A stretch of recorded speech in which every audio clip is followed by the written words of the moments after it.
there a dog? Is he alone? Is he at the airport? Is he on a fucking bus? Is he on the plane? Is there a clicking noise? There's probably a clicking noise. Is this a clip show? I don't know if it's a clip show. It's a fucking show. Just listen, goddammit. Hey, what's happening, Mike? 40-year-old boy podcast in the oldest building in Hollywood, sitting at a desk with a computer in front of me and also a microphone, and Lily over there indifferent. That's how the show works these days, folks, these days. Well, remember we talked about last week, we were saying, hey, you know, Lily will probably start coming over to my place and we can start recording it there. That did not start this week. This week we are back in the oldest building in Hollywood. We are sitting here, we are lurking, we got a fan going. Lily is very warm. She's fanning herself as a la a Southern belle. She's also wearing curtains, not unlike Carol Burnett, which seems a little strange. I got to be honest with you, I did not anticipate that. But she has the whole curtain rod across her, and so here I have. I've been Harvey Korman the whole time I'm sitting here. I'll tell you that. I'll tell you what. I'm doing this show. I've got my knees in my shoes. I'm Dorf style. That's how I'm doing this show this week. Dorf style. Harvey Korman didn't do that. Tim Conway. No, Tim Conway did. That's why I switched it up. I went Dorf style. I went with, actually, you know what? I apologize. I'm actually 6'5" with big pearly teeth. I'm going Lyle Wagner style. That's how I'm doing this show. I had a crush on Lyle Wagner. No, don't. I don't know why. Really? I don't. There was just something. There was something so mature about him, even though he was so. I could totally see that. He just, you know what he looked like to me? He looked like somebody shot Engelbert Humperdinck with an American Ray. That's what he looked like to me. Because Engelbert Humperdinck kind of looked like him. Well, at least he did after the Lovin'. But then when you went ahead and zapped him. That is fucking funny. Well, I sing you to sleep after the lovin'. I've been singing in my car. Singing. And then in my head, I'm like, I got to think. This is so stupid. I've been trying to think of songs I can shoehorn into the interlude that Max will actually let me sing. Like, I'm like, dude, I could pull this off. What are you making a shrug for? You're learning how to audio edit. I'm doing all of it, right? Now. Dude, what if I learned how to play guitar by the time the interlude showed up? I'm like, dude, you gotta let me solo. Stupid. Oh my God. What if I got great? How perfect would that be? I hit the table. Oh my God, that'd be awesome. If I showed up at his place and he didn't even know about it, then I was like, dude, give me an axe. And I fucking wailed. Give me an axe. I fucking grabbed it, I soloed it, and then I smashed it on the ground like Paul Stanley and walked out of his house. Dude, this is, you know what? That's worth lessons. That's worth me doing it. Lessons. Holy shit, that would be worth it, dropping it on him like that. Honestly, not for the skill of learning how to play No. guitar. Just to walk in and drop a shred and leave. Yeah, Your best and friend. smash his guitar and bail. And just, because again, I would smash the guitar and walk out, he would just be frozen. He'd just be frozen like that guy in the Michigan J. Frog fucking cartoon, and people had to throw pretzels in his mouth to feed him. He would have no idea how to survive. He'd just be like totally filthy and just sitting there and be like totally dirty, and they'd have to wash him and stuff. Ha ha, dude. That's my goal. That's my plan. I got to learn how to do it. What if I did? Even if I just learned one fucking song that I just actually perfected and just was able to fucking shred, and then just went into his house and destroyed it, and then just fucking Paul Stanley smashed the guitar and bailed. Dude, I got to do it. That's a plan. That's going to be fucking hysterical. But I've been in the car. And what song? Look, there are plenty of them out there, certainly. What was I singing in the car today? And I was just like, oh, you know what? Actually, I could kind of pull this off. Well, I mean, I can't sing at all. And there's nothing I can pull off at all. Because I was like, you know, you go to karaoke sometimes, like your friends. And in my head. I go to watch my friends. I don't do karaoke. True. Because I'm deaf in my left ear, so it's not good. Are you really deaf in your left ear? Yes. Dude, what the fuck? What is wrong with you? Like, everything on you is falling apart. Well, thanks. That helps. That makes me feel better. You know what that makes me think? Because you got a bad jaw and then you got a bad ear and stuff. You're like a Mrs. Potato Head, but My all this. entire left side is shot. But the pieces are gone. They are. Yeah, you're like a little kid that got a hold of you and totally played with you, and now you're just like, you're ready to go into the furnace like in Toy Story 3. I have a broken mouth, I'm missing an ear, and my left leg's gone. By the way, I've never seen Toy Story 3, so I don't know if the furnace thing is right. I should tell you that. I will tell you that I have never seen Toy Story 3, which I can't believe, because Toy Story 1 and 2, fabulous, and I loved them.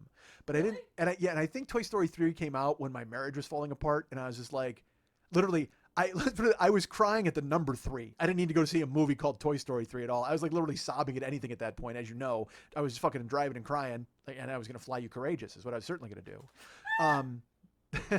So what if I did that song with Firmax? Maybe I bring Fly Me Courageous and throw that into the interlude.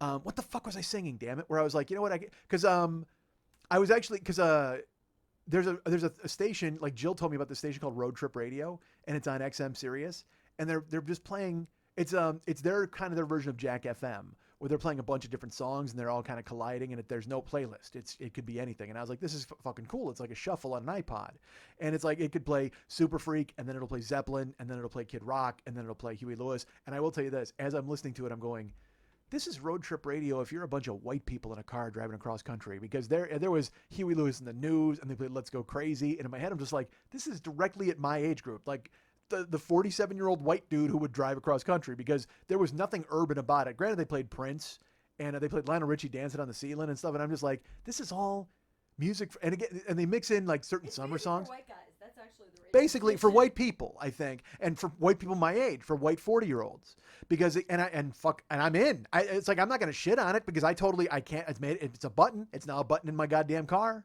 And she wrote me. She goes, it's probably not as fun as Dragnet, but you should give it a listen. and then I wrote her. But this is my favorite part.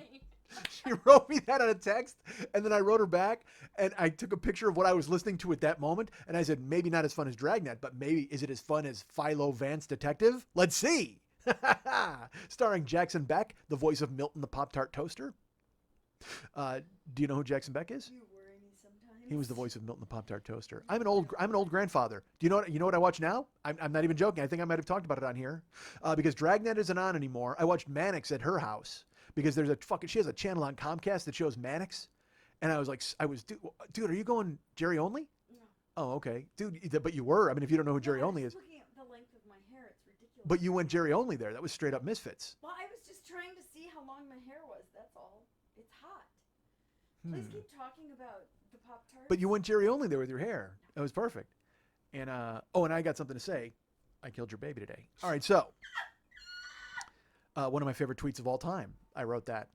I got something to say. I killed your baby today. That'll be $59. And then I said Glenn Danzig, gynecologist. Nice.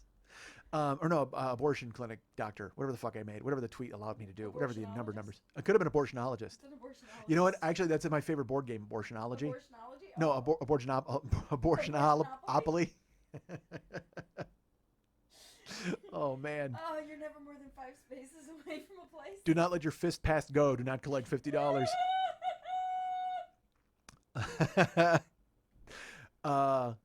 So, what are we talking about? Driving in your car, listening to Dude, songs. So I'm like, what am I going to sing, man? And I almost tweeted this today because I was singing it in my car, and look, I can't sing it, and I know I'm not good at it, but it's one of those songs that you can kind of speak sing, because it is a speak singing song until the chorus. But with the chorus is just yelling. But not really. They're singing, I'm yelling. But I thought I could pull it off because I can yell long. Because you can yell. Yes. Long. That's it. When I was a kid, I used to do that. I would go outside. This is so dumb. Yodel, essentially. No, man. I don't want. There's no fucking. I'm not But yodeling ululating. is loud yelling. Well, I mean, I can be loud, as you know, but I can yell long. I can yell, not just loud. Like if I wanted to, I could probably yell for 30 seconds and not have to breathe. Like just like, I believe that to be true. when I would have to go out and find my brother, when I would have to go get my brother, my mom would send me out to call them in, and I would yell, and I would just like loud, and I'm sure you could hear me all over the fucking neighborhood. This happened last week, by the way. My mom's like, get out there and yell. Get out and find your brother. My mom's got a mess. Oh my God, my mom. Dude, my mom's had a couple of years here, or a year, or whatever the fuck. My mom, she lives in Florida, but she also has her home in Illinois. And so she's trying to get rid of her house in Illinois. She's been trying. And it's this thing where she's just entrenched. She's just dug in like a fucking tick. And this house has been there for, she's been in there for 30 years, it seems like. I don't know how fucking long. But, she smoked in it for the first 28. So the whole thing's just like the fucking butt end of a Marlboro. So you got to get in there and fucking scrub the shit out of it because the walls are going to be brown and there's just goop and fucking, it's literally just the terrible, it's a cancer petri dish is what it is. So she had to clean out the house, and she's been doing it for years now. They go to Florida, they come back, they clean some of the house. Then she she recruited my little brother, and he's helping. So Scott and his girlfriend Catherine go there, and they paint, and they're sorting shit, and they're throwing stuff away. So this is it, man. This is the fucking home stretch. They're in Florida this year, and then my mom's got some stuff going on down there, but she's like, you know what? I'm going to come back this summer, and this is it. We're just about done. This is the final summer where we have to come back and fix the house, and we put it on the market, and we can fucking finally get rid of it. That's all we want to do. We just want to get rid of this house so that we can go to Florida to be, permanently. And so she's leaving this week. to go from Florida back to Illinois. And then she's going to take about a month and a half to spruce up whatever she needs to spruce up. And then she's going to put it on the market. And she was leaving they're driving from Florida to Chicago. So she had to leave. She was going to leave this weekend on Friday, this past weekend. And her birthday was on Sunday. So she's like, I'll probably be home by my birthday. I said, okay, great. I should mention that my mom lives in Coal City, Illinois. So I get a text from my mom on like Tuesday or Wednesday, and she says, I can't fucking believe this happened. We're going early. The house took damage. And I swear to God, someone must have a voodoo doll of me and they got it bent over with a fork in my ass. Mom's awesome. And I literally didn't know what that meant. Like I don't watch the news anymore. I deliver ribs and then I sob. So I'm like, all right. So I go online. Coal City, Illinois, like a third of it is gone because they got hit by fucking tornadoes last week, including an F3. Yep. Now, I don't know if you saw the movie. The F3 is the sentient one that follows you around town. Did you ever see Twister? Yes. Literally, that tornado's on the ground for like 4 hours. Yes. And then it follows them to the drive-in at some Yes, point, it right? does. It Where does. they're in a van and they throw a bunch of ping pong balls in it. And then that same tornado, look, it was a stretch to think that Bruce the Shark was showing up in Jaws 3. All right, that's Yeah. fine. But to me, Twister's worse. At least the shark's got a tiny brain. Tornado has no brain. It really does. It really does not. Huh? Not? No. Maybe they do. I'm saying a tornado does not have a brain. No, because if a tornado had a brain, it would have fucked me up by now because it knows how scared I am. It would totally knock on my door and I'd open up and be like swirling and it'd just go, ha ha! And then I'd be fucking scared and I'd head under a bed. And then a fucking witch would come by on a bike and she'd steal my dog. Fuck that. Do. So my mom's her neighborhood gets blasted by tornadoes. And like, she tells me she's got a neighbor who they were in bed and then they heard, because it hit at 10 o'clock at night, by the way. Also, you sneaky fucking tornado. Because that's, all right, look, that's why I live out here. If an earthquake just shows up, good. I don't want some sneaky bullshit, hey, we have an earthquake warning for the next 8 hours, and then you sit there petrified waiting for it to fucking, I've talked about this on here. That's what I hated about the Midwest. They would tell you, hey, there's a tornado warning until Friday, and then you're just sitting there waiting to die. And I'm just like, fuck that, dude. If it's going to happen, let it happen. Don't even tell me. The weatherman should just take the time off and just go, hey, look up. You know what I mean? That's my tornado warning. That's all I want. I don't want you to tell me it's coming. Ooh, it's coming. Tornado's coming. Watch yourself. Because then I got to sit in a bathtub for fucking 4 hours with my family, and that is not comfortable at all. At all.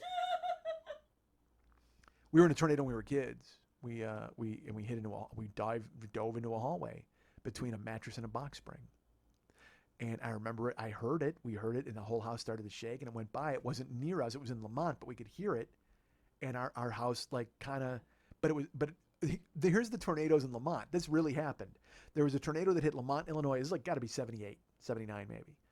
And a tornado touched down, and it went up the block, and it just kind of destroyed a bunch of stuff. And then it shifted. And as it shifted, another tornado touched down where it had touched down. And then this tornado kind of drove back down the street, and he saw the other tornado, and then they fucking smashed into one another like battling tops. Yep. Like they were just, it was just like and then they went to Europe. They decided, you know what? We destroyed this out. Let's go fucking take out Europe. It was a super ultra tornado with a couple of muscles on it, man. It was flexing and was beating everybody's ass. But that's what happened. 2 tornadoes hit Lamont and then smashed into one another and made a super tornado. Yep. So then it was just like the Master Blaster, where it had a fucking tornado on another tornado's shoulders and it went through and fucked everybody up, and it destroyed the sky. So I remember that as a kid. So that's why I'm like, I am not a tornado guy. I don't know if anybody out there is a tornado person other than Philip Seymour Hoffman in Twister. He was certainly a tornado guy. And Bill Paxton was a tornado guy. Helen Hunt, also a tornado guy, shockingly enough. Still a tornado guy. Oh, absolutely. Yeah, there's no doubt. She had a good week.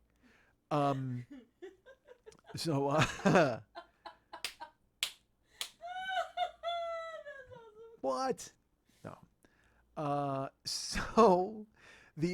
So my mom's, she's like, the house took damage. And so I don't even know what the fuck happened. Like, I don't know. And she said these people that lived there they were in bed sleeping, and then they heard it hit at 10 at night. So they ran, and they went into another room, and then they come into their bedroom, and their roof is gone. And like the roof is caved in. It's on top of their bed where they were sleeping, and there's rain and fucking stuff. And so they're sleeping now on a futon in a garage, and man, it is just, tornadoes are a fucking mess. I mean, all natural disasters kind of suck, right? When you think about it, hurricanes and tropical storms and fucking, Martha Stewart, Paula Deen, all those natural fucking disasters suck. Paula Deen has a kid, by the way.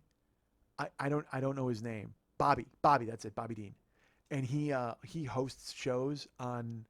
Here's the conceit of the Dean family, and I can't even believe it fucking exists. This is totally fucking true. Paula Deen made a career on shoving gravy into your mouth. That was like her whole deal. She's like, hey, eat this stick of butter. Wait, hold on. Let me put some sugar on it and fry it. Like, that was her whole fucking thing. That was what she did. And then she called Jen nigger, and she went off and did whatever she wanted to do that day, which is fine. And then eventually it caught up to her, and everybody's like, whoa, you can't be feeding people butter and calling them the N-word. That's terrible. And then she said, well, maybe I'll hold off on the butter then. That was her fucking concession. So her son, Bobby Dean, though, this is so fucking terrible. Because his mom is Paula Deen and has shows all over the Food Network at the time, Bobby Dean gets employed by the Food Network. And here's the show he pitches to them. Hey, why don't I make healthy versions of my mom's fucked up recipes? And they gave him the show. Like, they gave it to him. It's so bad. She's like, hey, here's spaghetti marinara, but let's put a fucking chocolate cake in the middle of it. And he's like, you know what? I'm going to make that spaghetti, but I'm going to hold the cake out. Like, literally, that's his fucking solution to fixing his mom's stupid fucking recipes. Hey, my mom used 8 sticks of butter. I'm only going to use 6. We're killing you slowlier. I just made a word, slowlier. We're killing you slower than my mom would. But I was watching a show. I watched a show last year. It was called, it was a show called the Spring Baking Championships. Oh, Christ. I shouldn't even admit this. Yeah, and then, but before that, there was, what the fuck did they have? But whatever, Bobby Dean's the host. So he comes out and he's so terrible on television. He's like, I want to tell you guys that spring has sprung. Like, he doesn't know how to talk. And so he speaks like he's a fucking announcer. And it's just pathetic to watch him try to do it. And yet I watched it every goddamn week because I wanted to watch people fail. I just wanted to watch them bake. And then the people were obnoxious. And it's like, dude, the first season, it wasn't the Spring Baking Championship. I can't remember what the first season was, but it was a baking championship, like the best amateur baker, whatever the fuck. And I hate watched it. I think I talked about that on the show here because there was like this gay dude who was like so fucking over the top, and then there was this total fat girl who was just. And look, I apologize if you are that way and everybody's that way, and that's fine, good for you. But she had fat girlitis. And again, I don't mean this in a mean way because everybody's themselves, but that thing where.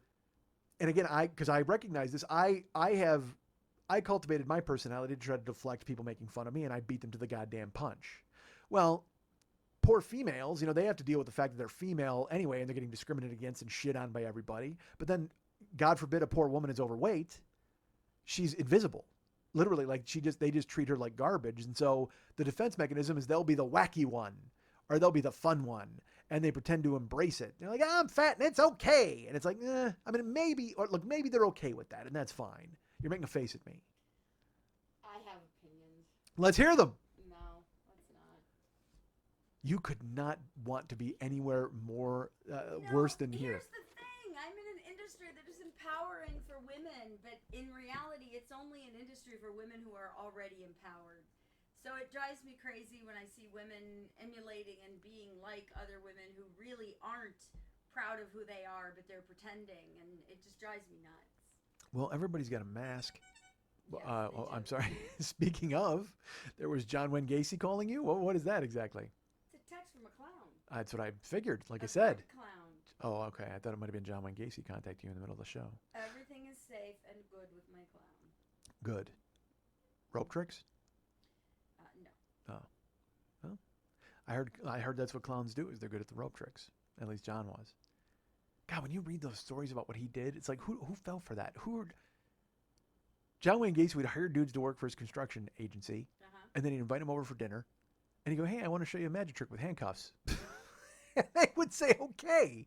Like, what because the fuck? You don't actually expect people to do something terrible to you. Well, nobody's putting me in handcuffs. That's never fucking happening. You're the If there foreman. was a chick, you would do it in a heartbeat. You're the foreman from fine, but you're the foreman from my construction site, and then you're like, hey, come on over. I'll make you a pasta dinner and put you in handcuffs.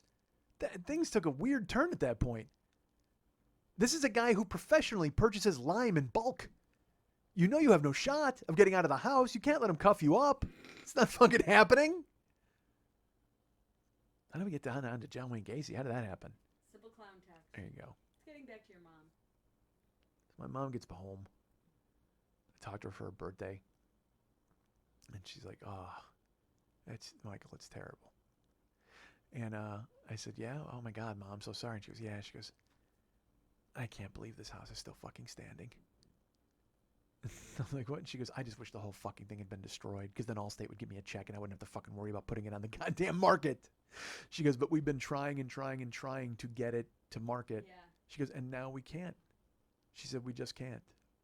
My mom cared about the landscaping. That was her whole deal. She, she had these honey locust trees. I don't know what the fuck they were, but they'd been in front of the house for like 20 years, and she grew them, and they were huge. And then, bushes and all, she took care of her yard and all this stuff, and it's all gone. A fucking tornado came through and destroyed all the landscape. And she goes, even if the house took because the house took damage.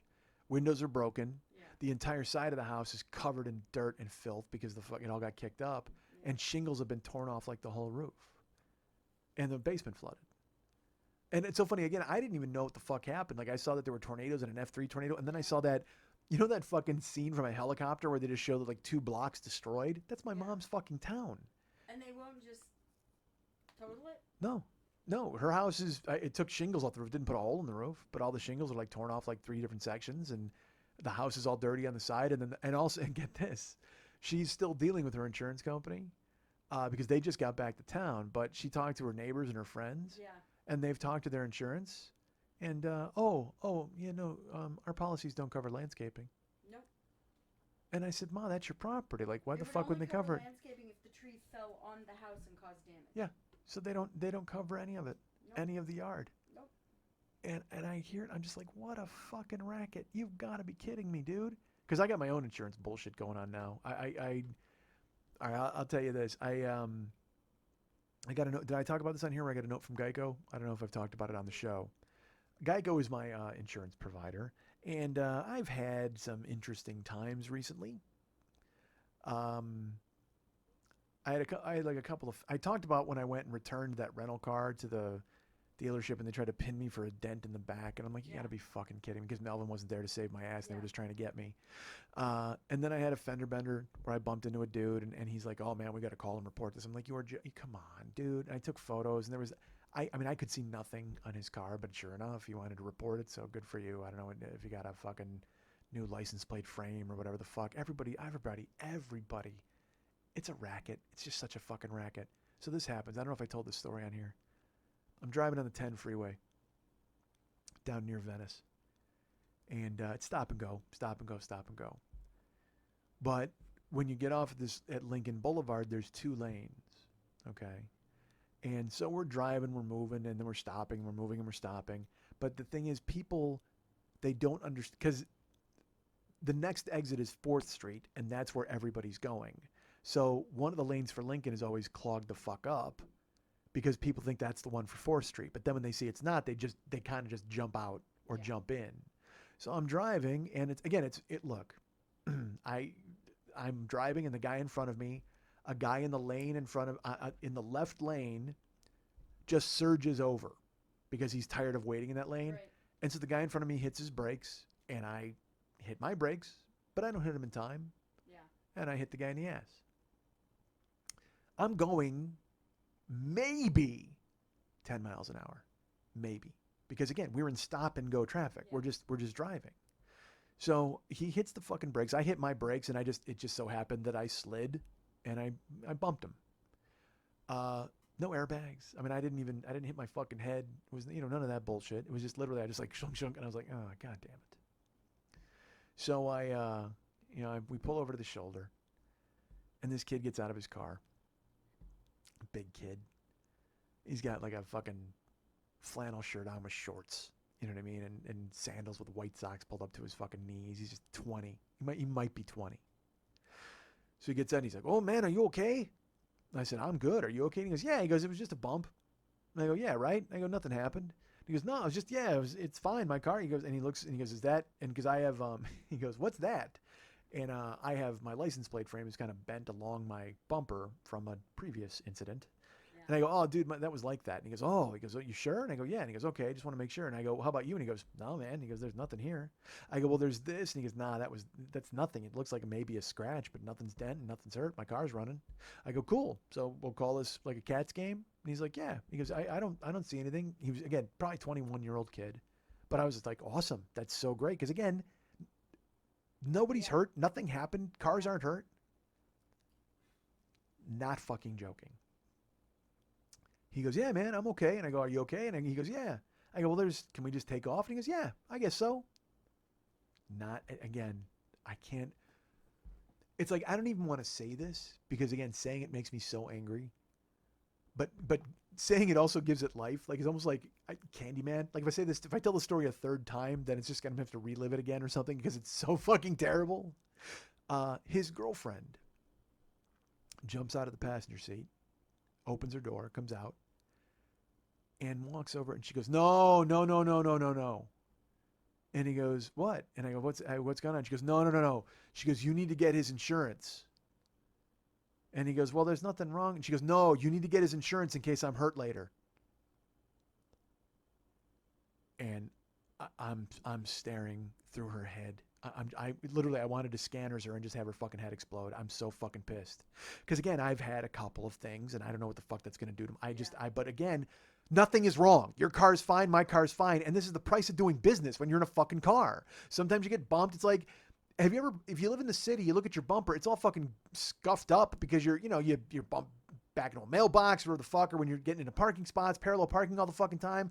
It happens. People bump you when they're fucking driving away. You'll come out and be like, oh man, there's a scratch on my bumper. Well, it's because someone, I don't want my car to be a piece of shit and destroyed, but at the same time, if somebody scratches my bumper when they're driving away, it's just, again, that's kind of city driving and that's what fucking happens. But just the fucking phrase, no, you need to get his information in case I'm hurt later. And he looks at me and he goes, well, okay. I mean, I guess it can't hurt to get your insurance and I just went, oh yeah, it can. It can totally hurt. It can totally fucking hurt, dude. So he brings out his license and he's got his insurance. Look, in California, you have to have insurance. It's the law. And no, that's the point. You don't have to have good insurance. But again, at this point, he doesn't need good insurance because I fucking bumped him. So it doesn't matter. I'm at fault no matter what, no matter fucking what. But he pulls it out and it's like, he didn't even have the general. He has like the colonel. Like, I mean, he has like that. He didn't even get that high up in the military rank to have the general insuring his car. He wound up having the private. That's who the fuck he got. Private first class, certainly, which is not bad. But I'm looking at it and it's like, it's bad when they pull out their insurance card. It's not even a photo of them. It's an artist's rendering. I mean, that's how fucking terrible it is. And it's a scroll. I mean, like, what are you doing, motherfucker? And so I give him, I have a real company. So of course they've hit the fucking jackpot and he starts taking, and he gets like, he uses an eyebrow pencil. Like I took photos of his license plate and all his shit, and he's got a smartphone and he goes, hold on, I don't have a pen. And I'm like, I got 80 pens in my car, but I'm not going to give him one. I'm like, oh, no pen. I want to drive the fuck away. But instead she gives him an eyebrow pencil. And he starts scrawling it on like a fucking Snapple wrapper. And I'm like, oh, you motherfuckers. You are the people I fell to. You're the people I succumbed to. These are the people who ruined my life. Couldn't have been some rich dude or anybody else. I would have gladly hit a Romney. I wouldn't have fucking cared. Have you come after me. A Rockefeller. A Stewart, if you will. A fucking Dean. Maybe I bash one of them. That's fine. I don't mind if they bankrupt me and they suck me dry. But fucking 20-year-old kids who, hey, in case I'm hurt later, and they scrawl my information on a goddamn Snapple wrapper, like they're going to throw it in a bottle into the ocean and hope somebody finds it. Fuck that. You goddamn island-stranded motherfuckers. Pissed. So pissed. And I knew, man. I fucking knew. Because I've had a couple of those, and I got a ticket. And now look, this is happening because I'm in the fucking car a lot. But I got a ticket because, and again, it was that same thing. Again, and the ticket is my fault, and I know it's my fucking fault because I pulled up to a stop sign. I apologize. I pulled up to a stop sign. It was a stop sign. I pulled up, and I waited a second, and then the light turned green for the people in the oncoming traffic. But I booked to get in front of them because I was in a fucking hurry. Yeah. And sure enough, I pulled out, and a cop comes out. Like, I mean, from, I don't even think I think Optimus Prime just dropped them from the sky. Like, I don't know where the fuck they came from. But she was a motorcycle cop, and she was parked behind a fucking gas station, was hiding. Just like she might have been the Terminator who turns silver and then turns into fucking human. And she pulls me over and she's like, "Hey, yeah, we want, that was, you didn't stop back there." I said, "No, I did stop." And she goes, "You didn't." And I go, "No, I stopped and then went." And she goes, "Yeah, you have to count 2 or better 3 before you go." She goes, "Or even better 5." She goes, "You didn't stop. It was a rolling stop, if anything." And I'm like, "Well, look," I said, I'm kind of late and I'm really sorry and I haven't had tickets in forever. I go, "Can you run me and check it out?" And she's just like, "I need your license and registration." Like, literally, no. And because again, she's there to collect money. That's why the fuck she's hiding there. And so I knew at that ticket, and then this fucking hump I hit, and I'm waiting. I just knew. And I was like, "Am I gonna get dropped?" I have no fucking idea. Because again, I've been a customer with Geico for almost 20 years, and it's never been a problem.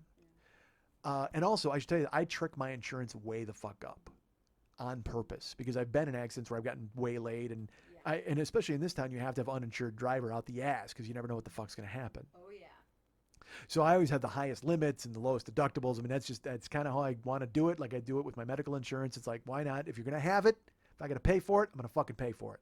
What am I gonna say? $40? Fuck that. So I was waiting to see what was going to happen, and then I get sure enough. After about 3 weeks, I get a letter from Geico. "Don't panic. We want you to know that we're still going to be your insurance company. However, we've decided that we should go ahead and redo your policy. So we're going to be renewing it at the beginning of the month, and we'll get you an email that has your new deductible and your new rates and your new what's the word? The fucking what do you pay? It's called Premium. something. Premium. Your new premium. So we'll send you an email about that." And I'm like, "Oh, okay." Like, I mean, it was the equivalent of a prisoner warning the other prisoner he's going to fuck him in the ass. Like, literally, he's just like, I mean, I guess luckily they didn't sneak up on me and just drop the numbers on me. They were like, "Hey, keep an eye out for your email because you're about to get fucking boned." Now, is it smart to discuss figures on here? Should I go ahead and say those figures? I don't know if I can or I should or I shouldn't. Did this accident get fined? Are you being? Did it? Oh, I should tell you this. Like I said, he was like, "Yeah, I don't know if we're going to do anything with this," but she said if she's hurt later. Geico alerted me 15 minutes later. They called immediately. They called immediately. They called to report it. Yes, they did. That's what I'm saying. They called Geico. They called them. They called. You have to call and report an accident if you think there might be a reason for medical or stuff like that. Of course, but what I'm saying is there wasn't. There was not. She came out and they were looking to get money or whatever the fuck they were looking to get. And so because again, I've been in fucking accidents where I was in a destroyed car lying in glass and airbag. You know what I mean? And I didn't call the insurance company for like 2 days. I couldn't. I mean, it was like we were so fucking wiped out and scalp fucking scars and stitches. But they literally on the freeway, because again, they were alive and breathing. They didn't give a fuck. So they call in 15 minutes. Geico called me. "Were you just in an accident?" I'm like, "Fuck yes." I mean, I go and I was crestfallen because again, I'm just trying to explain. I'm like, "Listen," and it's the same thing I had to do before where I go, and again, you only get to tell that sob story a few times before they just go, "Well, motherfucker, you're at fault here." And I knew I was at fault because I fucking hit him from behind, whatever the fuck. All I know is it's that same story where I'm like, I don't even know why this is happening. They were fine, and I told them what she said, and they go, "Oh, that sounds unfortunate, but it doesn't matter. They gotta fucking kill me." So should I say numbers? It doesn't fucking matter, right? No. All right, so what I was paying, and again, this is with the limits cranked up. Like I had like $250,000 uninsured motorist and all this stuff. I had it totally cranked. And I would pay quarterly. So I would pay 4 months, be off 4 months, then pay for 4 months. And my insurance was about $230 a month. That's reasonable. So it was $230 from January through April, and then I'd be off May, June, July, August, and then I'd have to pay September through December. That's how it worked. So that's $230 a month for 8 months. And again, that's with the fucking everything cranked through the roof because that's how I did it. So I get an email from Geico and I open it up, and it says, "Congratulations, we're renewing your policy. Here is your new payment schedule and premium." And I looked at it, and you ever seen the cartoons when a guy's eyes just start spinning like a slot machine? and you hear that noise, that like that noise. I did that involuntarily. Like I didn't even mean to. Like Tex Avery somehow drew me and made me do it. It was fucking bananas. Because I was paying $230 a month, 8 months out of the year. I'm going to let you, Lily Von Stubb, I'm going to let you guess what it went to. 380. You think it went from 230 to 380? That's quite a leap. That would be a crushing blow to me. Well, you had a car accident, yes. and then you got a ticket. I had 2 accidents. So you got 2 accidents and a ticket. I think reasonably bumping it up by a little over half would be what they might do. Right. So, and I've been a customer for almost 20 years. Yeah, that doesn't. They say it matters, but it only matters until you have an accident. Exactly. Trust me, I just fought with AT&T for fucking 6 hours. Did they throttle your argument? Yes, they did, and they're going to be sued by me. Really? Yeah, let's I've keep talked it. to my lawyer already. Well, okay. Well, let's not tell the public. Just go ahead and when you own AT&T, then the people will know where they heard it first. I don't want to own AT&T. I want them broken as a monopoly. But that's All right. That's happened once before. I don't know if you know that. I don't. I don't know that at all. So anyway. Boy, I talked to Ma Bell. Her house was actually ruined in a tornado last week. One can only hope. It's terrible. Am I close? Well, that would be great if you were close. Yeah, that's right. Here's what my insurance became. My insurance, like I said, I was paying about $235 a month. And my greatest fear was that they were going to double me. I was like, if it's $470 a month, and I was like, that's brutal, and I'll have to probably shop around at $470 a month. It's like I don't even want to say it because it's not even. It's just ridiculous. It doesn't even sound real. Doubled it? $785 a month. What? Yeah. Have you called the general? Jesus, motherfucker, Geico, what the fuck? $785 a month. That's more than I pay for rent. It was double my old car payment. I just read it and I'm like, you've got. I laughed. Did you call them? Well, eventually. I mean, I hid under the coats for a while. Okay. But eventually I called them and I talked to Brandy. She was lovely. Because I couldn't, I mean, there's just no way. And here's the thing, man. I kind of spun out last week because this all happened last week and just a bunch of shit happened. And it was that thing where you're just like, man, I don't even, we'll talk about also more about last week in just a minute. Thank you for your cards and letters. I don't have bulimia. Let's go ahead and talk about that really quick. Oh, Christ. I knew that was coming. People were very nice. Well, no, nobody was mean.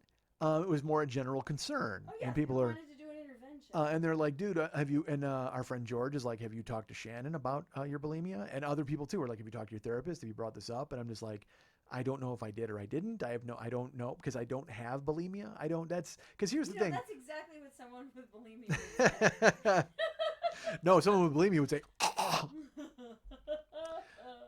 see, because here's the thing. I don't, because all right, I haven't had any chocolate since June 1st. Okay. I made a decision. It's part of being deputized and changing things and stuff because I'm getting new headshots and I want to try to lose a bunch of weight before I get the headshots. And so I've changed what I'm doing. I'm going to the gym more. Today I went and ran 3 miles today and was sore as fuck afterwards. I ran 3 miles yesterday. I've been running and lifting and trying to do that and lose weight. And I will tell you this, see, because here's why I shouldn't have even talked about the stupid fucking bulimia thing and all that bullshit. Because now it will invalidate any progress that I make because people are all worried and they think I'm cheating because I'm doing some sort of bulimic thing. And that's not the case. I'm actually eating and I'm fucking lifting and I'm doing the things I'm supposed to do. I'm working out like a normal person. But occasionally you can mix in a throw up. Why not? Why wouldn't you do that? Like, I'll tell you what, you ever have a diet and everybody's like, hey man, you get a cheat day. So on cheat day, you can go to have a fucking birthday cake, or you need a whole fucking pint of ice cream, whatever the fuck you want to do. Well, on my cheat day, maybe, just maybe, I decide I can throw up that day. Who knows? Oh. That's not bulimia. Bulimia would be if I was doing it all the goddamn time and I was looking at myself in the mirror and going, you're still not thin. Not necessarily. Okay, but I also don't do it fucking all the time. It's a joke. It's a comedy show. I am a comedian. So, I mean, I went off. I made it fun last week, I thought. Yeah, you made it very fun. I thought it was. It's But people take me seriously because again, I'm not a professional comedian anymore. I'm just merely one who plays one on the internet. So everybody's just like, dude, we got to talk to you about your bulimic tendencies. And I'm like, it's not really tendencies. It's just fucking sometimes you do dumb shit. It happens, whatever. But it works. It helps. It doesn't really help. But I don't do it all the goddamn time. Once a month, maybe. And also if I don't feel good. It's like, who cares? God damn it. But everybody's concerned. I'm mad like everybody's concerned because everybody wrote me and they're like, dude, this is not good. But no, I think it's going to impede things like when I tell you this. Again, I've lost like 12 pounds this month. Well, of course you have if all you do is throw up. Oh my God. So I stopped eating fucking chocolate on like June 1st.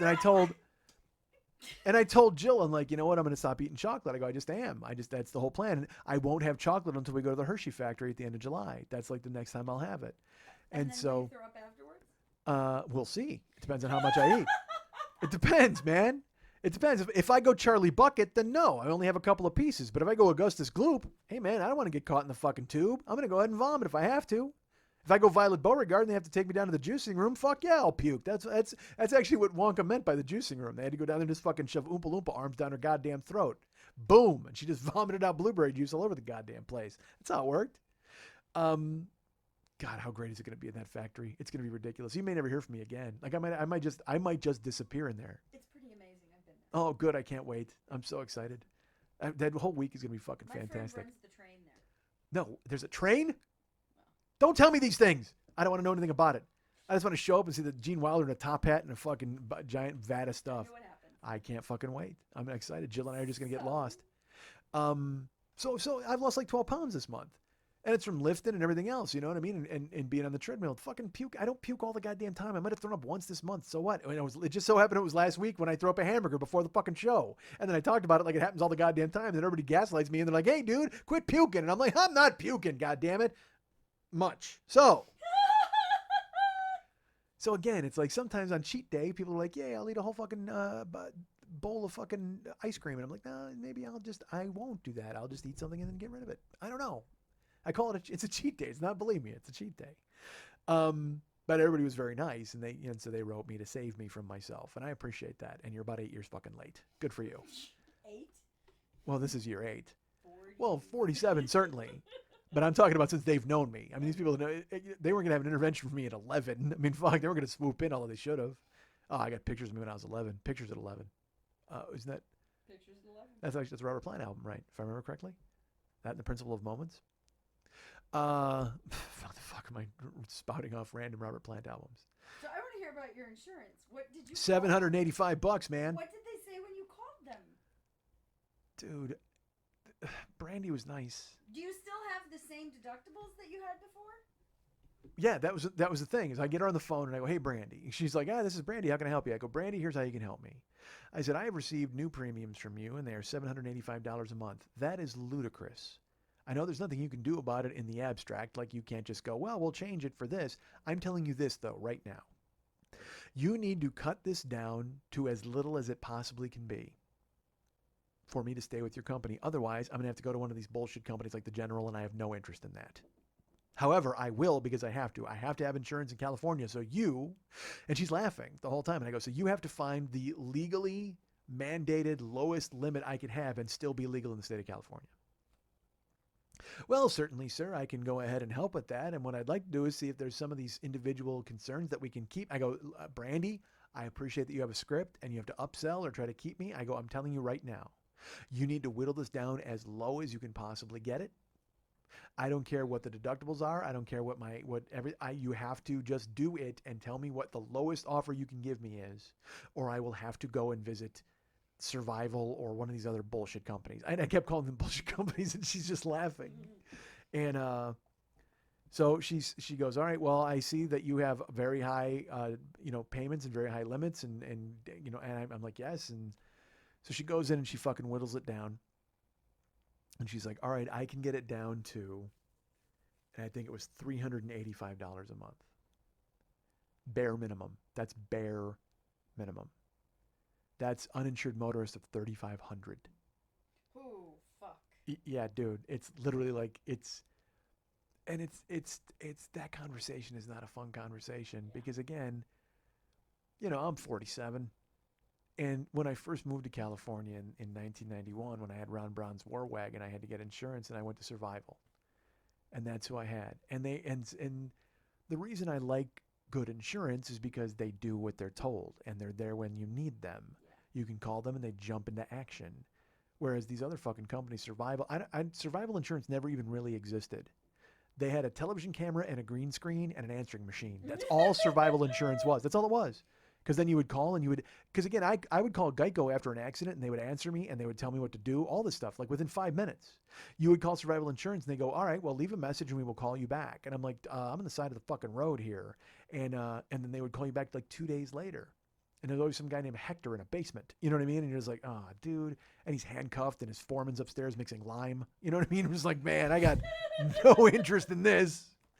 And so now I'm 47 and I'm like, fuck, I'm going to have to deal with these motherfuckers again. I have to call all these the Eagle Man or whoever the fuck, I don't even know who's out there anymore. But that's the thing is I didn't want to have to venture into the hinterlands of bad insurance and just find, these guys in fucking sharkskin suits hiding in doorways and slipping me envelopes like Steve Martin and Fred's Bank. Like, I'm like, God damn it. I don't want this. I want a company.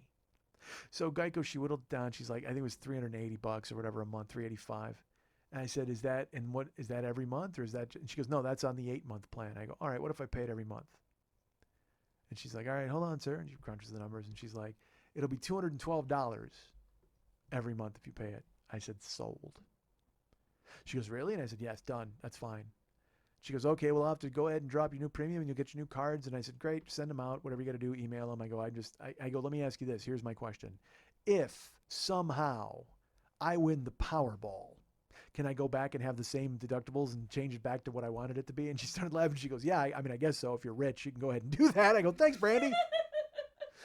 I said, because that's what I will need to be is rich to get the insurance that I want after you guys are trying to fucking bone me for $785 a month. That just seems ridiculous. And she's like, sir, I understand your frustration. I said, all right, fine. I said, so you're telling me I can change it? She goes, oh yeah, you're not locked in. She goes, you can call me tomorrow and change this. That's fine. I said, good. That's all I wanted to hear. And then I said, oh, and I have one more question that I have to ask. And she's like, yeah. And I said,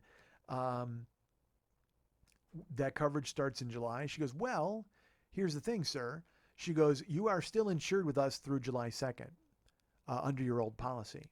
She goes, but if you want, I can go ahead and start your new policy today, and then that'll prorate, and we'll be able to knock some money off of your July rate. I'm like, why the fuck would I ever give up the great insurance that I have for another 2 weeks to save $9? I go, the hell with that, Brandy. I'm going to be rich. I'm a rich guy for 2 more weeks. Just go ahead and leave all those deductibles in place. And she started laughing. She goes, all right, sir, I totally get that. I go, good. Just email me whatever the fuck you got to email me. So I took care of it. And I have insurance again but 210. I mean, dude, and again, last week, it was just that thing where I got fucking overwhelmed where I was like, I got bad insurance and then I got other stuff coming up and I got to file this and I got to do that. And it's just, I'm essentially starting over, man, and then trying to get this going again, you know what I mean? Where I'm going out and doing stuff and recording shows and scheduling dates and trying to find theaters and you wind up hitting that wall where you're just kind of sitting there going, man, is this working? Is this okay? Should I do this? Should I not do this? Should I go somewhere else? Should I start here or do that? Like Jill and I just joked about it. I'm like, I go, dude, you know what? I'm just going to buy like an RV and then you and I will live in it and we'll drive around and I'll middle all over the goddamn country. And she's just like, I'm in, let's do it. She's fine with it. Cause we've talked about me even going back to Milwaukee. She's like, you could move here. And I'm like, I can't, I really can't. I mean, I would love it because of her, but I just don't know. Cause again, if I think I'm starting at the bottom out here, dude, out there, I would be totally starting over. Like I would have to send. You would come in and crush it. You would be coming in and you would be with all of your skill levels against guys who are in their 20s who are just starting and you would fucking murder them. Yeah, but that's incorrect because it would still be audiences of drunks and and also audiences are younger. So if I go out there and I'm playing for like young audiences and stuff and they're just like, who's this old dude who just won't stop yelling at us? You know what I mean? It would just be fucking brutal. And then again, I'm the middle because I'm not going to get headlining right off the goddamn bat. I would probably wind up middling and stuff like that, but I don't give a fuck. Who cares? That's either here or there. Cause I'll tell you this, I was talking to Jill and she's totally in. She's like, well, you got to do this. This is what we're doing. So I was at work the other day and she goes, hey, have you seen this? She sends me a website it's got a listing for almost. It had to have 100 different comedy festivals all over the United States, and it was all their contact information. She goes, you need to submit for some of these that are coming up in the winter. She goes, I was able to look. She goes, some of them obviously are over with, and some of them have finished taking submissions. But why wouldn't you just go ahead and submit to some of these? And that's why I talked to you about getting a chunk of audio or video out of Shipment Alive too. And I'm like, you know what? Yeah, fuck yeah. And honestly, it just made me so happy that she would send that because it showed that she's in. You know what I mean? And I know she's in. I understand that she's in and she's rooting for me. But at the same time, it was just really fucking cool that she's just like, she didn't have to fucking do that. She found the webpage and just sent it to me. And I'm like, dude, fuck yeah. I absolutely, I need to submit to those people. So I'm excited about the Pittsburgh show. You know, I mean, that'll be my first time on stage, technically, like for me, because I'm hoping to do some stuff here in town before I go out of town. I mean, I have no idea if that's going to fucking happen. Who knows? I hope. And you're coming, right? You're coming to Pittsburgh? Never. See, because, all right, here's why Lily and I are perfect together as a working partnership. I came in and we were talking about some stuff on burlesque, and I can't. My nonsense. I can't go into names and stuff, but I looked at her and I go, and literally she's telling me some stuff about her festival and stuff that she's got going on and shows where she's going to be out of town. And I go, hey, is that one dude dead yet? And she goes, who? And I go, that old man who won't stop fucking drinking and keeps yelling at people from the audience. Is he dead? That guy who's unfunny? And literally I said that, and she just goes, nah, he's still a pain in the ass. Like literally. I didn't use his name. I didn't fucking have to. She knew exactly who I was talking about, and she was like right with me. She's like, nah, he's not dead yet. And I was like, you know what? Yeah, this is exactly why we're fucking perfect as a working partnership. None of them are dead yet. No. Sucks. Right? Oh. No, because I don't even want him to die, because then everybody will be like, hey, he was like a great guy, and he's not, they man. No, that guy is just a pill and just a terrible, terrible guy. And he's got like a partner who's like a nice dude, I guess, but like he's just a fucking mess. I hate that dude. And it's like he didn't pull that shit on me when I was hosting ever, but I wanted him to, because I mean I won't even fuck around. Like, I mean, you know, and just fucking destroy him and take him apart, because he is just an awful, awful person. I have trail mix throat all of a sudden.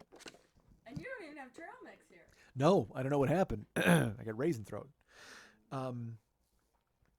So when I came up to the building today, I haven't told Lily these stories yet, but I will tell them now. I walked up. Two things happened. I'll deal with the second one first. When I finally got to your door, because I pulled up here to record with Lily, and it's a little late in the day. And there's, as you know, it's always an adventure to park downstairs outside of the oldest building in Hollywood. And the later in the day you get, the less of a chance you have of finding a spot. I mean, you're just kind of fucking doomed. So I pulled up and I wrote Lily a note, a text, and I was like, hey, I'm here. I go, there's no parking. Is it worth waiting? And she said, nope. You should go check by the church. So there's a church across the street and around the corner. So what I had to do is I drove through there, and there were spots, but it said with permit number, whatever the fuck. And I didn't. That's why I texted you and I said, does your permit work? The church does not have. No. Orchid does. Right. The one to go up to the castle, like from your. Yeah. It's okay. Don't worry about it. Everybody knows where I live. Okay. Well, so to go on that street directly, would the permits work there? No. Okay. See, that's my question. On this block. Yes, okay. From that street light to the end of the street. Because there were 3 spots on that street, but only for permits. And so that's why I texted you. I'm like, dude, can I use this permit here? And you're like, nope. And then part of me is like, well, if I just hung the permit, who the fuck's really going to look that close? It's a $63 ticket. Oh, dude, it's not happening. Yeah, trust me. I just had to negotiate with Brandy about my insurance. I'm like, great, here I am. I'm talking to a fucking stripper about how much I'm going to pay a goddamn month to cover my goddamn car. I thought it was bad. I was with the general, and now I'm with the fucking, you know, the stripper, the fucking lucite heel chick. I just pictured, you know, and it was Brandy with an I too, because then the next day I get a thing and it said, how was Brandy's service? And I'm like, is this from an escort service or is this from Geico?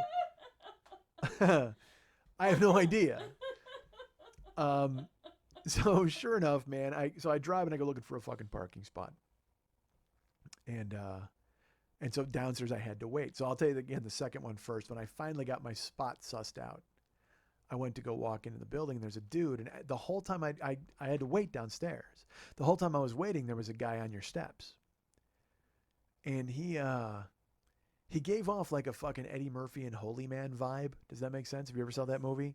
He was just very calm and serene, and he had Hindu tattoos on his hands and then all the way up his arms, and he was doing the thing where he was like holding. He had like a dream catcher, and a fucking and devil sticks. You know what I mean? He's like one of those dudes, but and just his hair, but he just sat there. He was just sitting on the steps, and he would watch me. He'd look at me occasionally.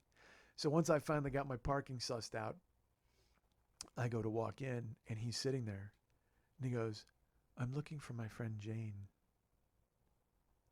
And I went, I can't help you. I don't know a Jane. Good luck to you, which is my standard answer to every fucking homeless person.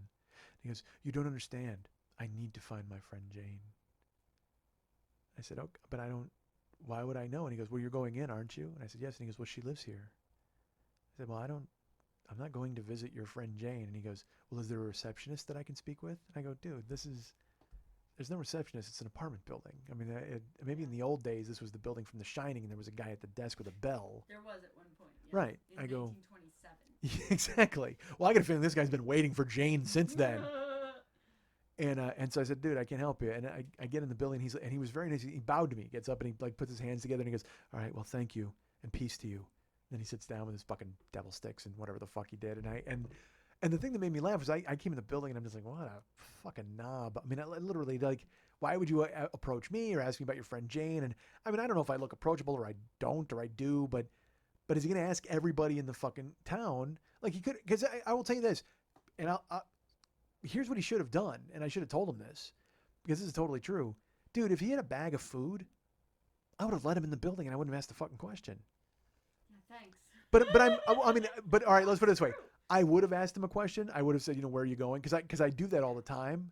Like at my apartment complex, people will come in with like a pizza or whatever. I go, "Where are you going?" And they're like, "What?" And I'm like, "Where are you going?" And he goes, "Well, could you just let me in?" And I go, "Where are you going?" He goes, I'm going over to apartment 13. I go, "Okay." And I've walked people into my apartment complex over to apartment 13 before.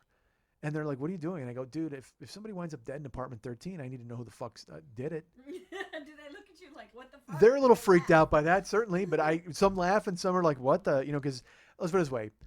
Men look at me like they're all tough or whatever. And it's like, "Oh, whatever, weirdo." But it's like, it's your friend. I mean, what if I let somebody in to kill your fucking friend? But I will speak from experience. With a bag of food in my hand, people let me in all the fucking time.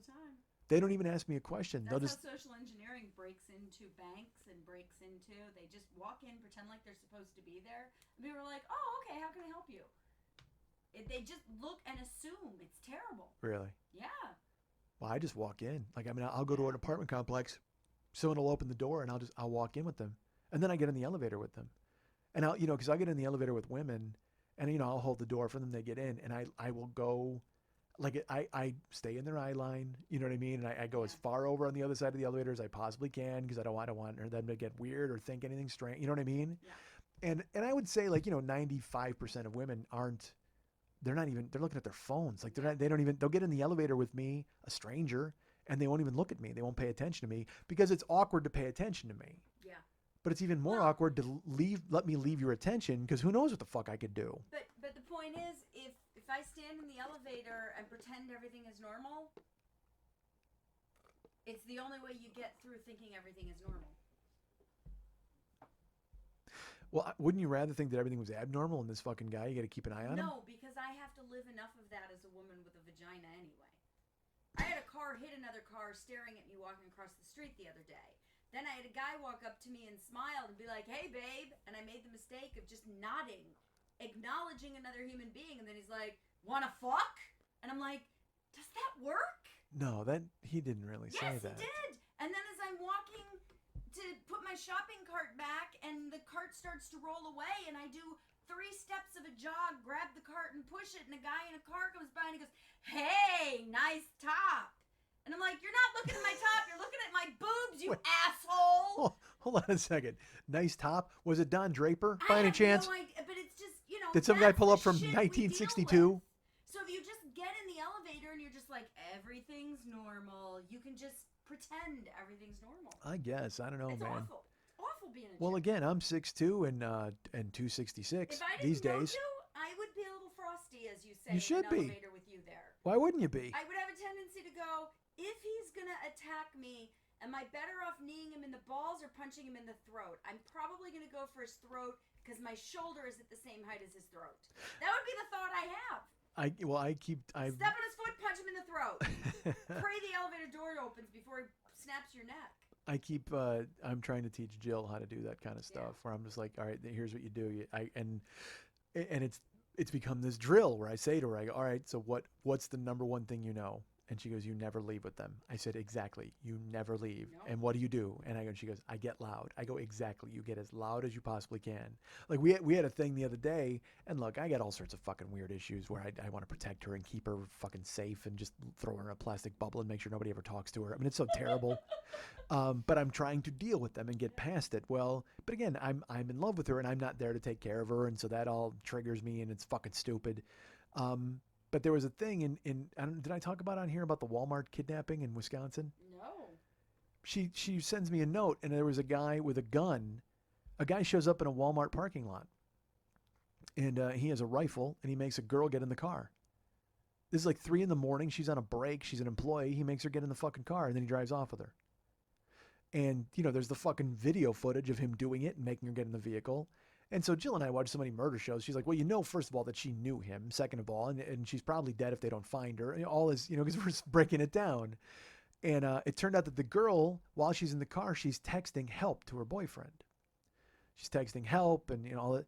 And so then everybody in social media is like, why wouldn't she call 911? Why didn't she fucking text 911? And I'm just like, you guys are assholes. I mean, this fucking girl, there's a dude with a gun. He's got her in the car. Who the fuck? She reached out to her boyfriend. What I would want to do is I would call Eddie. I would want to have Eddie. So she's surreptitiously trying to text. It's not like she said, hold on a second, fella, I'm going to text my boyfriend. She's got it in her pocket and she's feeling around for numbers and shit like that. I mean, whatever.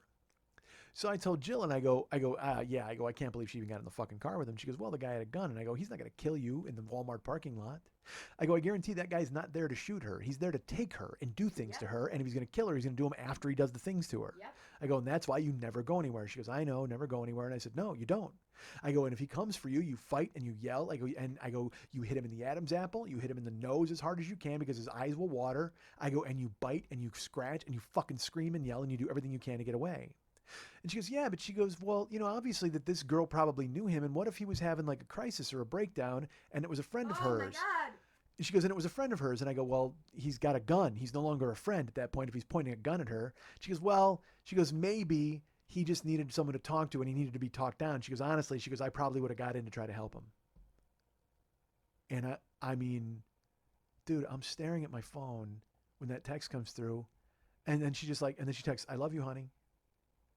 And I again, I have very little sense of humor about that sort of thing, which is bad. But I'm worried and nervous anyway all the fucking time about her getting scooped up and taken away because, again, that would be bad for me, and it's terrible and it's bad for her, certainly, and probably her kids. Jill, don't get in the car, ever! So I texted her and I went, and I think I actually just typed, wow, that is unfortunate. And it kind of flies in the face of everything we talked about. I said, but at the same time, honey, I'm not your keeper, and you can do whatever you think you need to do to go ahead and get out of a situation. And she just wrote, oh, my God, no one is getting me at Walmart. Please, I love you.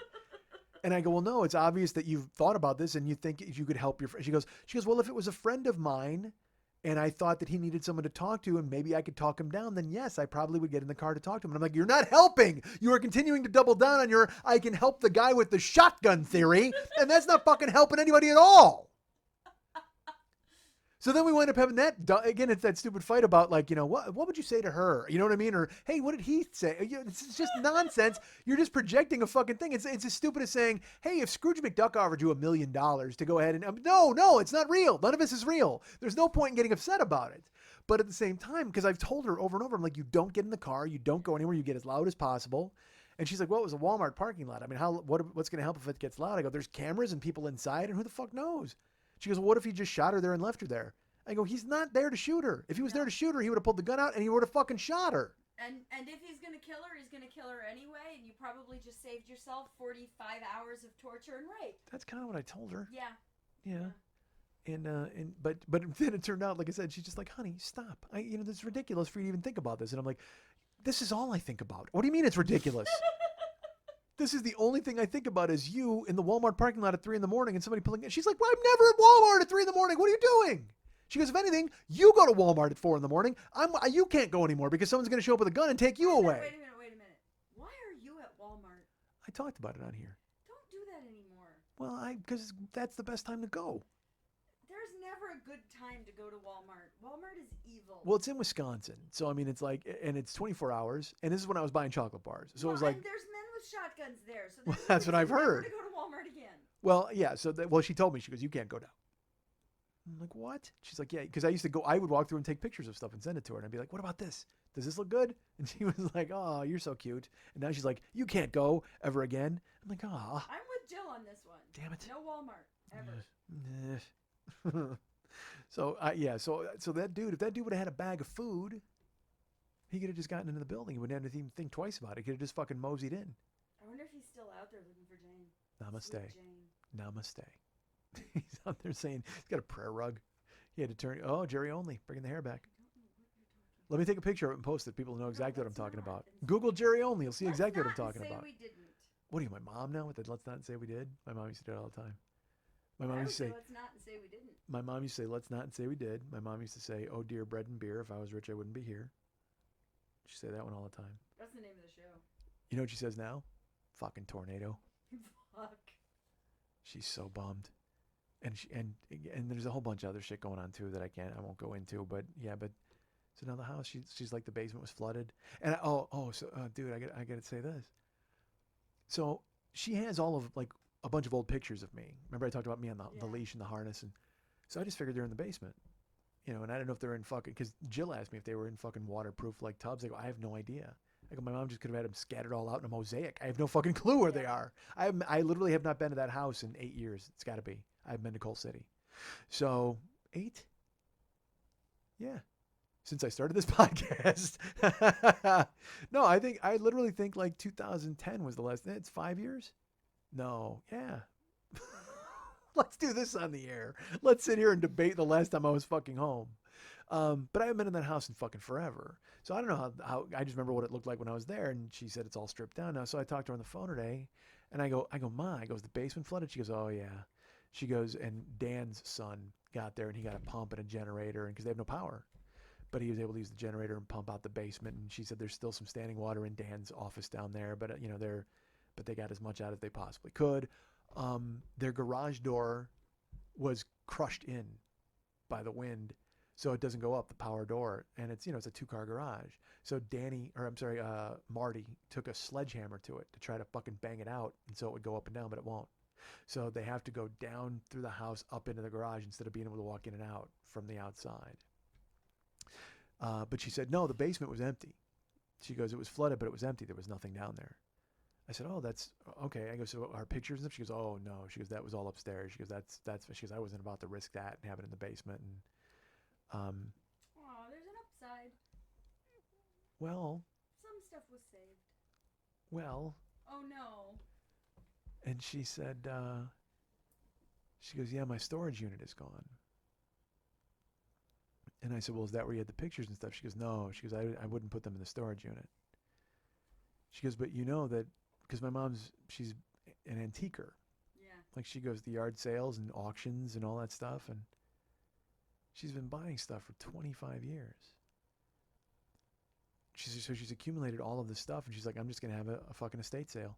I'm going to have an auction and an estate sale with and so she's 3 years ago or whatever the fuck, my brother's girlfriend and her cataloged everything. Well, it's a good thing it's cataloged.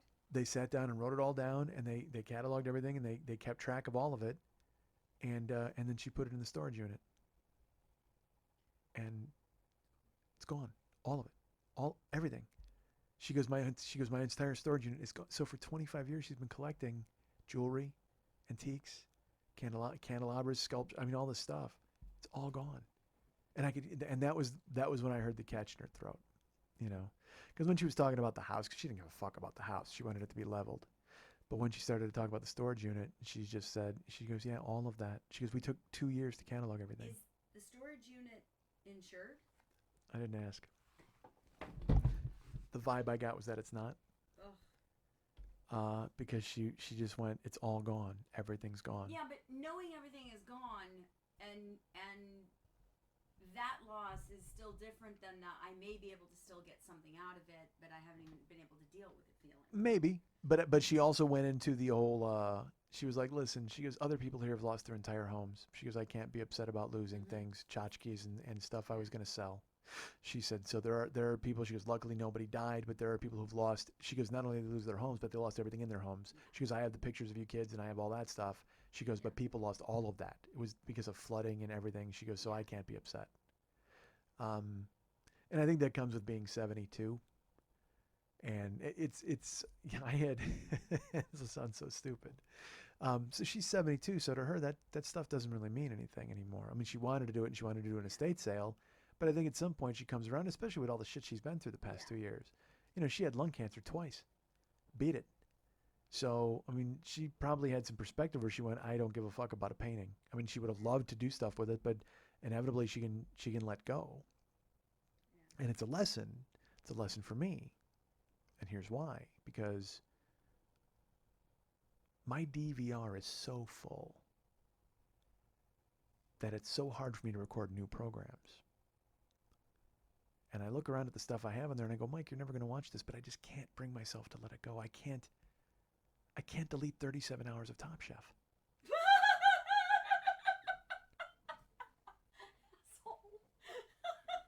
So I know what my mom's going through.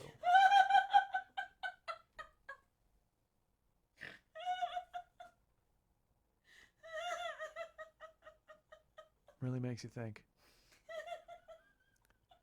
And I've tried, man. I've tried to pull the trigger because it's in a little folder that says Top Chef 37 New. And I open it up and I read all the episode titles and I'm like, well, maybe I could start from the beginning. And I'm like, that's 37 hours of Top Chef. That's just dudes cooking soup. That's it. I have Vegas, I have Boston, I have New Orleans. I have 3 different seasons of Top Chef on there and a notification to start recording when the new one kicks in. And I'm like, because even Jill was here and she's like, you have no room on your DVR. And I go, well, I have to kind of watch like all my cupcake shows and get rid of those in time to go ahead and record the cupcake shows for tomorrow. She's like, why don't you just start deleting shit? And I'm like, oh my God, hold your tongue. How am I supposed to get rid of 17 years of baseball's best seasons? How am I supposed to do that? I actually made myself, I recorded the whole Fargo series, all like 10 episodes, and I whacked it. I finally went, you're never going to watch this, dude. And I'm sure now someone will write me and go, you should have kept Fargo. It was so amazing. Yeah. I just deleted the Billy Crystal, Josh Gad comedians show. I taped all of them. And then I finally just went, dude, I can't do this. Because I'm never going to watch it. It sounded interesting and cool and that's something I wanted to, and I just fucking whacked it. And the funny thing is I whacked it and it didn't even, like, it went from literally like having 3% available to 5% available. I'm like, oh, that's not good. I'm trying to clear a bunch of fucking room here. God damn it. But I always find new stuff to tape. And I'm like, oh, I'll tape that. I'll tape this. I'll tape that. And then it's this fucking, it's a fucking mess. It's a mess. So I know exactly what my mom is going through. I got to get rid of 37 hours of Top Chef, right? I can't watch that. The fuck do I care? It's just dudes making short ribs and maybe arguing in a house. I mean, I loved it when I watched it, but now I can't watch it to catch up. It's like old newspapers. Like it's fucking, I told you I used to buy fucking 5 newspapers and they'd stack up. I'd be reading sports sections from 2 weeks ago and I'm like, what are you doing? You know what the fuck happened. This is stupid. Throw it out. This isn't alive. This isn't vibrant anymore. Get rid of it. It's dead. It's dead to you. Top Chef is dead to me. You know why? Because I could go to Google and see who the fuck won. I could literally go to Google and go, hey, here's all who won all of them. But don't I want to watch it unfold? They were in Vegas, man. Sin City. They were making croissants in Vegas, whatever the fuck they were doing. Don't I want to watch that? As they go to the top of the stratosphere and have to make crepes on a roller coaster, whatever the fuck. It's a reality show. Get rid of it, right? It's 37 hours. It's not even reality. No, it's just foolishness. And I can't, and again, I have emails to answer. I got a girlfriend to nurture. I can't watch Top Chef. When the fuck am I going to watch that? And here's why I can't watch Top Chef. Because I can't stop watching Perry Mason. Oh my God, do I love Perry Mason. Because again, I was saying about it earlier. I was watching Dragnet at my house, and I was watching all these. Dude, I watched Mannix. Dude, I watched Mannix at Jill's house, and she was kind of in and out of sleep on the couch while I was watching it, and I was just, and I fucking woke her up. So stupid. I was trying to explain to her who Mannix was. She's like, I don't care. And so in the credits for Mannix, it's like ba-da, ba-ba-da, ba-ba, and it's Mannix jumps off a train, and then he pulls up in a convertible, and he has a drink. You know, it's like all that 70s bullshit detective stuff. Remember, I watched Kojak, I watched Dragnet. Well, Mannix is the same deal. So in the fucking credits, it's great. There's like all these fucking shots, and then there's Mannix, and then it's like, here's Mannix on a bike, and then here's Mannix fighting a dude, and then here's the best one of all time, Karate Mannix. He's in a fucking karate gi. He's in a gi. Mike Connors with his giant fucking lantern jaw. And I'm like, you didn't learn karate, you dumb fuck. Get out of that costume. But fucking Karate Mannix is great because then when you're watching actual Mannix, he'll like karate chop a dude in the fucking shoulder and the guy will pass out. And you're like, Karate Mannix on the fucking scene, damn it. Put your gi on. Do some damage. I made Jill watch Cannon. Oh my God, no. I tried to explain to her. I'm like, here's why Cannon is great. No. Cannon is never, great. No. Because he's an 88, he's like a fucking 500-pound detective. Like there was, and again, that's a running joke. Like I didn't even realize it. Like when I was a kid, I didn't pick it up on it. But one of the plot points is that he's really fat. Because he was so fat, they had to write it into the series how fat he was. So I watched one and he was harboring a fugitive at his house and he was making a pie. Fucking Mannix. Or I'm sorry, Cannon. Cannon is making a pie at his goddamn house. And the guy, he pulls it out and the guy's like, well, that really smells good. And he's like, well, we should just have a piece right now. And the guy looks at him and he goes, I thought you were watching your weight. And he's like, well, yeah, I guess I am. And he goes, well, then I'll just take this. And the guy took the pie away and Cannon has to look sad. He's like, oh, I really wanted that pie. And I'm like, oh, poor fucking William Conrad. Because William Conrad was a dude who was on, I listen to my old time radio shows. Dude, he was fucking Marshall Dillon on Gunsmoke. And he's amazing. He's fucking amazing. He's so expressive with his voice on the fucking old time radio shows, which again, I'm going to have to, and I'm going to text that to Jill. Is it as fun as Gunsmoke? But fucking William Conrad, when he talks, he's so authoritative and he's so good at what he does. And then they made the Gunsmoke TV show and they're like, yeah, fucking William Conrad's a house. We can't have him be a fucking sheriff because he was all small and roly-poly and stuff. And then he stuck around long enough to get Cannon, and then he was in Jake and the Fat Man, which is fucking even more insulting. It's like Cannon's making pies. Right now, they're just calling him a fat fuck to his face. They would have called it Jake and the Fat Fuck if it was on HBO, but instead they went with Jake and the Fat Man. Oh, Jake and the Fat Fuck would be great. Jake and the Fat Fuck's not a bad show. I will not lie to you. That's good. But it's so terrible that he had to fucking concede that he was fat. And so now I'm in this Perry Mason hole where I can't stop watching Perry Mason because fucking Raymond Burr is a giant. He's like a big kind of dude. He's all kind of bulky and thick. So then I read about it. Dude, another fascinating thing. Dude, Perry Mason's on for 9 years. He wins every single case against the same dude.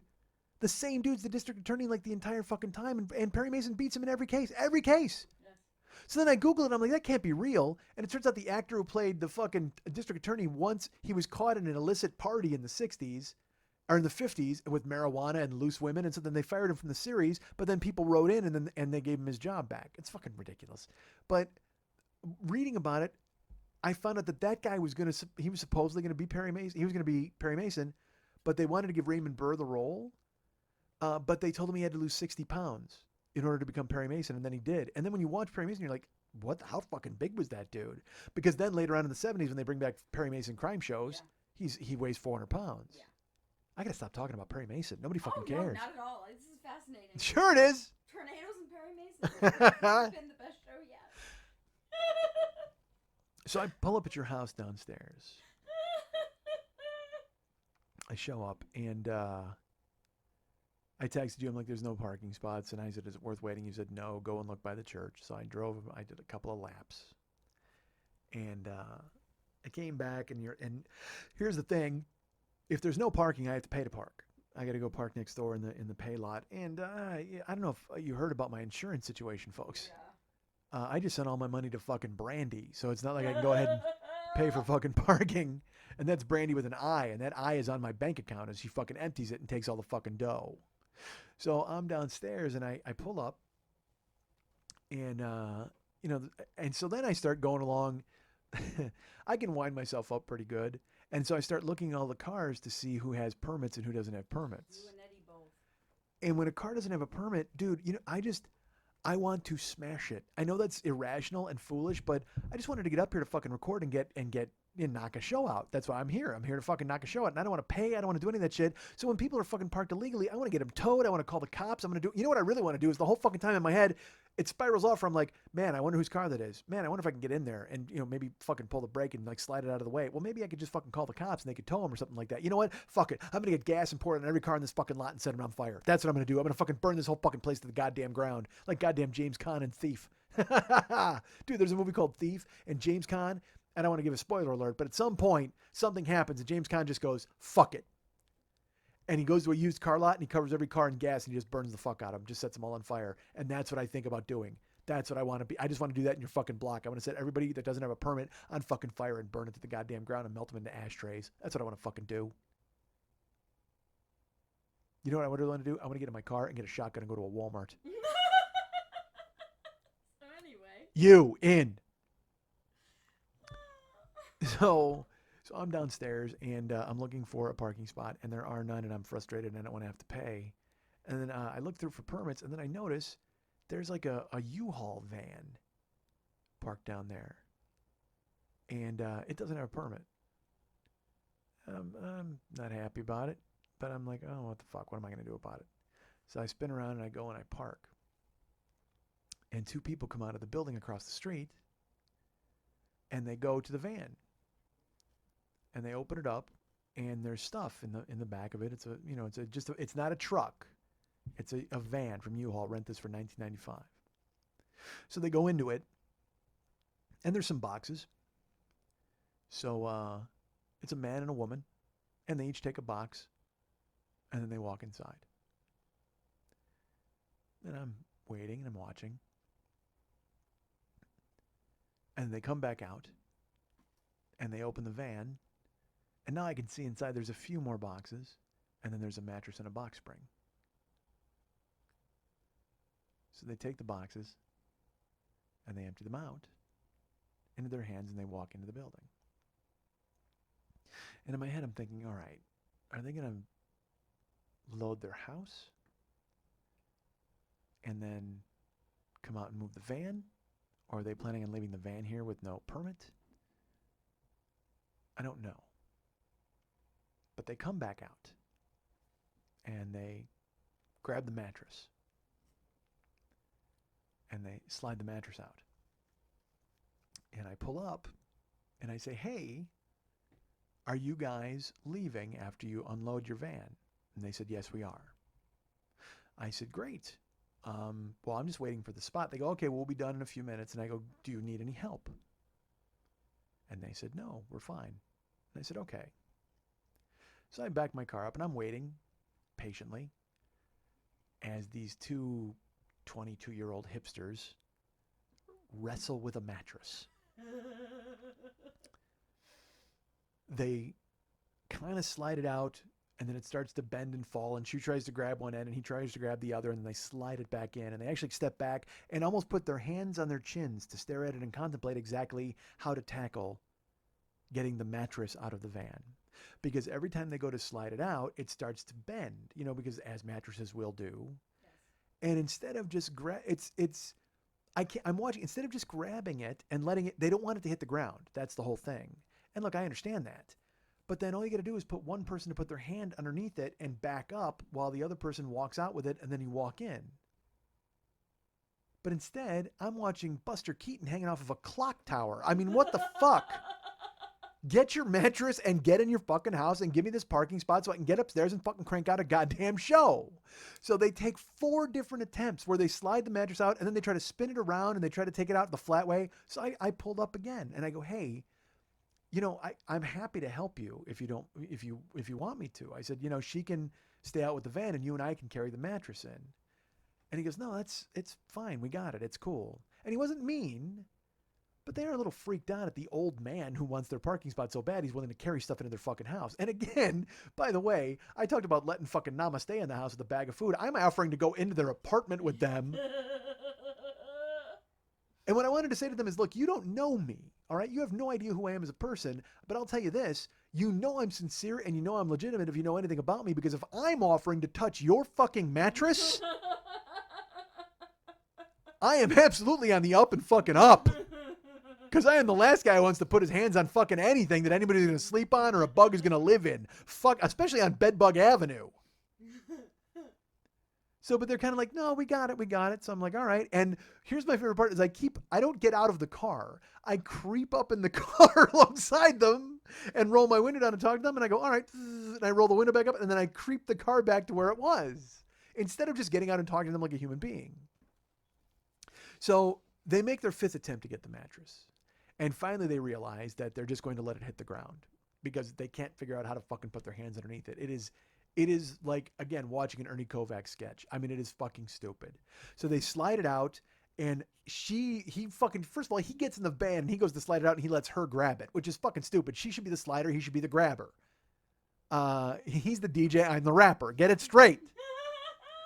So she's out there ready to grab it and he slides it and he kind of shoves it and she's standing there. And instead of putting her hands on it, she's waiting for it like a pop fly. She's waiting for it to land in her mitt and end the fucking game. I'm like, no, dude, put your hands on it and walk it back. Walk it fucking back. But instead, she's just standing there, kind of crouched down, waiting to catch it as it comes off the fucking truck. And finally, it hits her in the hands. And of course, inevitably, she drops the pop fly. It falls out of the truck and boom. Not only does it touch the ground, it falls flat on the fucking ground. And you see her, and I mean, again, I've got my windows closed and the air on, and she takes her hands and she puts them in her hair. And she like puts her hands on top of her head like, oh my gosh, I can't believe that happened. And so he jumps off and he jumps onto the mattress and he does like a fucking SWAT roll over it. And then they immediately try to suck it up and grab it and get it off the fucking street. And I'm laughing in my fucking car, but at the same time, I'm fucking furious because all I want to do is goddamn park. That's it. All I want to do is get in there and fucking park. So they get the mattress and they finally set it up. And instead of picking the fucking thing up and walking into their building, they pick it up and they put it against the van and they start brushing it off. Like with both their hands, they're just beating on it, like as if you were to take like, remember when they used to beat rugs in the old days with a fucking stick to get the dust out of it? That's what they're doing. They're hitting it, poof, poof, poof, and they're letting dust fly out of it. And they're brushing it off. But here's what then they tilt it around to brush off the other part that was on the ground. But when they do that, another part has to touch the fucking ground. They don't even fucking seem to accept the fact that some part of this is going to be on the goddamn ground. It just is. So they're fucking with it. They're spinning it around like a goddamn Rubik's Cube trying to solve it. You don't solve a mattress. You put it in your fucking house. I'm sitting in the truck. I'm staring and I'm laughing. But at the same time, I want to fucking murder both of them. If they had a carpet in there, I would have killed them, unrolled it, wrapped them up in it, and put it in the fucking dumpster. And then backed the van out myself. So they take the mattress. They don't carry it vertically. You know how you hold a mattress and it's vertical? Mm-hmm. So the flat sides are facing out? Uh-huh.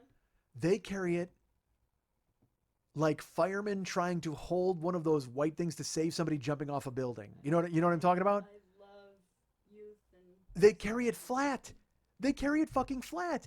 And I wanted to go, dude, there's handles on this fucking thing on the sides to show you where you carry it and how you fucking carry it. They flip it over and they carry it flat. As if somehow someone was going to leap from the roof and then catch a nap on the way in. And they were going to catch them. And then they negotiate through parked cars. So then they got to fucking, instead of going around, the one spot that nobody can park in because it's they could have gone through there. Nope. They then try to fucking finagle their way through 2 parked cars with a flat mattress. And instead of turning it sideways, like Luke Skywalker would to fly through the chasms of the fucking Death Star, they try to lift it over their heads to get it over the cars. And I'm watching this from the fucking Murano, and I'm laughing my balls off, but I want to fucking murder them at the same time. And they're carrying it, and it's sagging, and it's slipping, and they get it, and she drops her end, and it lands on a rag top of a guy's fucking car, and then they're dragging it, and it hits the radio antenna, and it was so funny, it had a jack ball on it. And it made the antenna go dong, dong, dong, dong, dong, dong, dong. So I wish to God it would have just launched the jack ball into the distance. It would have been fucking hysterical. But instead it just drags through. So then they can't carry it because they try to lift it and it's all bendy and saggy and it's sagging and they can't hold it. And they drag it over the fucking cars and it hits the fucking antenna. And then it comes off the cars onto the ground, onto the grass outside of their, and I'm like, you dumb motherfuckers. Dumb. So in their excitement to get the mattress taken care of, in their excitement, In their eagerness to get the mattress inside, this fucking brain trust leaves the van open. They don't close it and lock it. They're still negotiating through the fucking bushes and the fence. They left both doors wide open in the van. Well, fuck this. The second they got into the fucking apartment building, I just put my car in park. I got out of the car. I went to the fucking van, and I just grabbed the box spring. Oh my God, you did not. Fuck yes, I did. Oh my God. I didn't care. I did not. I just didn't fucking care. What are you doing? Dad's here. He'll take care of it. I jumped in the van. There was nothing else in it. I grabbed the box spring by myself. And again, you know that is not me at all. That's how badly I wanted this fucking parking spot. I grabbed their box spring. I lifted it up and I got it. I just got it on my one arm. I walk it out. I walk it through that spot and I just go up to the front door and I lean it against the front door of the apartment building. And I just stand there. Box spring leaning, van open, my car running. I don't know what the fuck they're doing in there with the mattress. I don't know if they're cleaning it or they're soaking it or they're putting... I got no clue, but it took them fucking, 8 minutes? And finally they walk out. They come walking out and they see me first. And they see me and then they walk out and they see the box spring leaning against the door. And they just fucking look at me and I go, "You're welcome."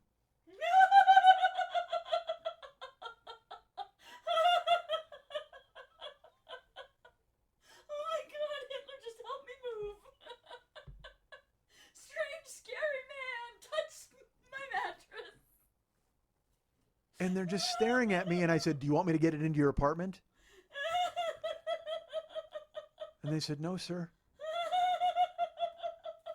I said, "Good. Can you move your van, please?" "Yes, sir." And I stand there staring at them. They walk down, they get in the van. And they fucking drive away.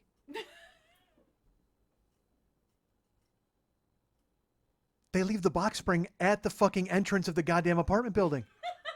They do not. They did. They left it. They just got in the van and they drove away. I couldn't understand it. And at this point, I didn't even fucking care. I just wanted to park. So I go back and I get in my car. They drive off. I park. I mean, by the time I put my key in your door, they still weren't back. I don't know if they took a lap to try to cool off, if I scared the fuck out of them. But literally, when I walked into your building, the box spring was still leaning against the open apartment building door across the street. I talked to Namaste. He tried to get in the building with his friend Jane. I looked over. They never came back. And I fucking bailed. So, you know, it's funny. I bust your balls all the time. I call this Bedbug Avenue because every time I show up, there's a discarded box spring over there. Maybe it isn't bedbugs. Maybe it's just a fucking psychopath who keeps dragging bed springs out of vans and leaving them against the side of the fucking road, and it scares the shit out of the people and they fucking take off.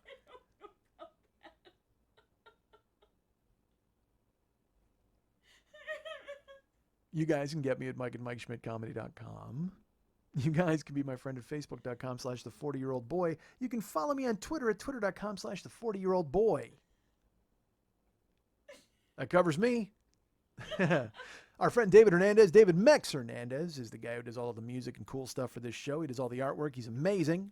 If you want to go ahead and get him, you can go ahead to Facebook.com/David Mex Hernandez and be his friend. Or if you want to go look at some of his previous works, or maybe commission him to do some artwork for you, go to artbydmh.com, artbydmh.com. He will do custom artwork for you. He does his Guy Cons. You might want to go ahead and buy one of those. And go to the website and check out all the cool works and see what he has there, and he will absolutely paint something for you. If you commission him, he'll take care of it. I can tell you right now, he's really good at it. Really good. So good. Is he good? Frighteningly good. Oh my God, is he good. Look at last week's painting with the fucking anorexic me. Dude, that came to my email and I opened it up and I was just like, dude, that is awesome. Like, it made me gasp and also just kind of go, this is great. So great. So I wrote him. I'm like, yeah, this is fucking sweet. So go to artbydmh.com and commission David. He'll do all that cool stuff. Remember, our friend Ryan Dirks does all of our web stuff. You can go to facebook.com/Ryan Dirks and become his friend. And of course, Lily Von Stupp is the producer of this show. Yeah. She's now the person who kind of sits around and hangs out while I record the show, which is weird. I like it. Sure you do. Well, if you want to find her, go to facebook.com/Lily Von Stupp and try to be her friend. There's a long waiting line, but you can try. You can follow her at several different Twitter accounts, twitter.com/MNTs, twitter.com/HollywoodBQFest, and twitter.com/Lily Von Stupp. But if you'd like to write her a personal note and weigh in whether you think it's better for her to answer a banana or deep throat a banana, you can go ahead and write her at Lily at burlesque411.com. That's Lily, Lili, at burlesque411.com.